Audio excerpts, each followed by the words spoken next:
So ito na mga kabay. Ito na yung table saw na pinalitan ko ng carbon brush. Ayan po.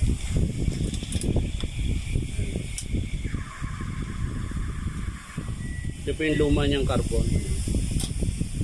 Ayan. Bali carbon brush lang po ang pinalitan natin dyan mga kabay. Ngayon papaanda din natin mga kabay.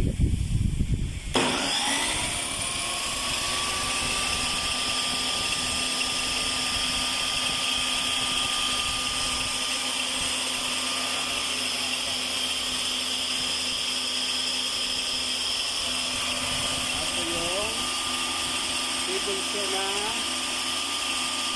standing. Papatayin natin mga kabay.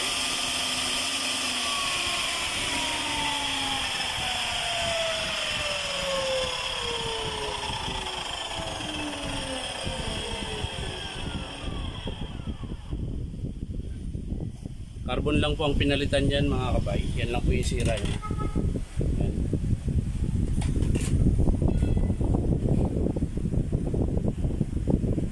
Thank you mga kabay.